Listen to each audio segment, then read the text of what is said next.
घमंडी सौतेली माँ। बद्री नाम के गांव में राहुल नाम का एक धनवान रहता था। उसकी पहली पत्नी का देहांत हो गया तो उसने पूनम से दूसरी शादी कर ली। पहले पहले तो पूनम सबके साथ अच्छा व्यवहार करती थी, पर जैसे ही राहुल ने अपनी संपत्ति उसके नाम कर दी तो वो घर वालों के साथ और राहुल के पहली पत्नी से हुई बेटी प्रिया के साथ दुर्व्यवहार करने लगी। एक दिन घर पर राहुल के माँ बाप और प्रिया खाना खा रहे थे कि पूनम वहाँ पहुँची और बस तैयार हो गए खाना खाने के लिए। अगर तुम तीनों मर गए तो मेरे पति और मेरे बहुत सारे पैसे बच जाएंगे। ये क्या बदतमीजी है बेटे? बदतमीजी कुछ नहीं, अगर पसंद नहीं है तो बस ऐसे ही बोलती हूँ मैं। ये बात सुनकर राहुल की माँ, आप चुप रहो जी, आप जैसे नरम व्यक्ति इसे बात नहीं कर सकता। हाँ मैं जानती हूँ डायन कि तुम बड़ी कमीनी हो। मैं तो तुम्हें तब से ही देख रही हूँ जब से मैं राहुल की सेक्रेटरी थी। चलो मैं भी देखती हूँ कि तुम क्या तमाशा कर सकती हो। दादी ये बहुत बदतमीज है। पिताजी ने आधी जायदाद इसके नाम कर दी ना, इसीलिए ये फुदक रही है। अभी से रहने दो, जब भी पिताजी आएंगे तब देख लेंगे। अरे वाह, ये छुजा बोलने लगी है। क्यों री बुढ़िया, ये तेरा ट्रेनिंग है क्या? क्यों छोटी पैकेट? आधी जायदाद तेरे नाम है इसीलिए उछल रही है ना? तुम्हें मार डालकर सारी जायदाद में हड़प लूंगी, देखती जाओ। कहकर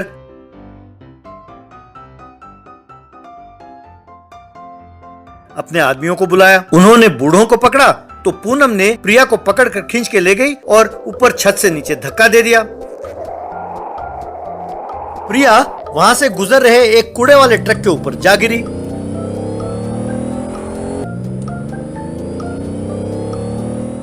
ये देखकर पूनम अपने मन में, धत बच गई, लगता है ये आसानी से नहीं मरने वाली। यूं सोचकर नीचे आई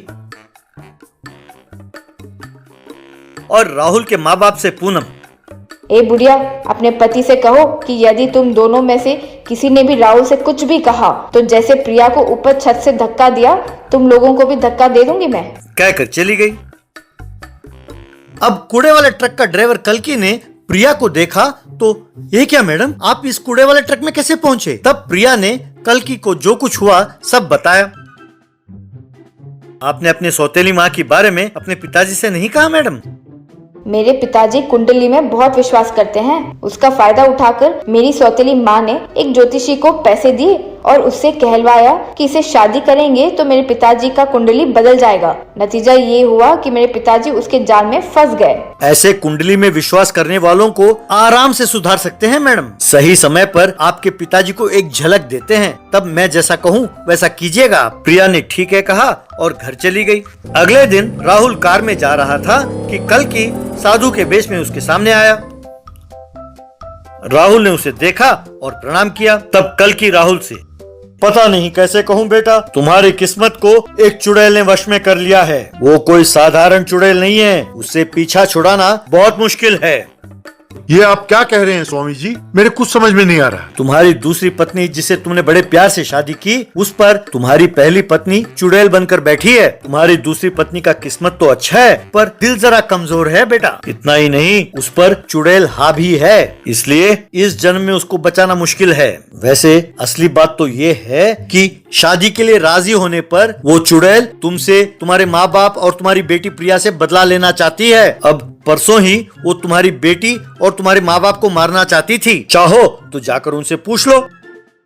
तब राहुल ने घर जाकर ये बात अपने माँ बाप और बेटी प्रिया से पूछा। तब उन्होंने जो कुछ हुआ सब बताया।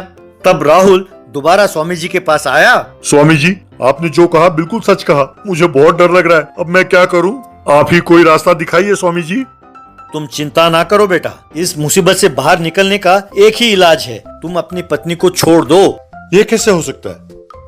बहुत आसान है बेटा, इसके लिए तुम सारे सबूत इकट्ठा करो। वो चुड़ैल तुम्हारी दूसरी पत्नी पर हावी है ना, तो वो तुम्हारे माँ बाप और तुम्हारे बेटी को सताएगी ही। तो तुम उसे चुपके से सीसीटीवी कैमरा में रिकॉर्ड करो और जाकर पुलिस को सौंप दो। तब अदालत इसे देखकर वो खुद ही तुम्हें उससे तलाक दिलवा देगी। तब उस चुड़ैल को भी सजा मिलेगी।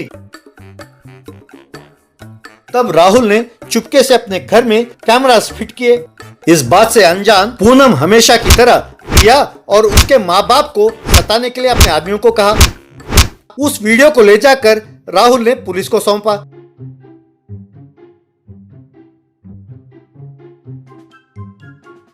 पुलिस ने पूनम और उसके आदमियों को गिरफ्तार किया। अब पुलिस स्टेशन में पूनम से प्रिया, क्यों मेरी मम्मी, कैसा लगा ये मत सोचना कि अक्ल सिर्फ तुम्हारे पास है। अब दोबारा हमारे पास आकर पूछ नहीं हिला सकती तुम, क्यों, समझी? अरे चुड़ैल, ये सब तेरा प्लान था? तुम्हारे पिताजी को सब कहकर तुम्हारा अंत देखती हूँ मैं। तेरा सर, वो कैमरा पिताजी ने ही लगवाया था। वो जिंदगी में दोबारा तुम्हारी शक्ल नहीं देखना चाहते, ये कहनी आई थी मैं यहाँ। बाय बाय चुड़ैल मौसी, कहकर वहां से चली गई। तब से राहुल के माँ बाप प्रिया और राहुल खुशी खुशी रहने लगे।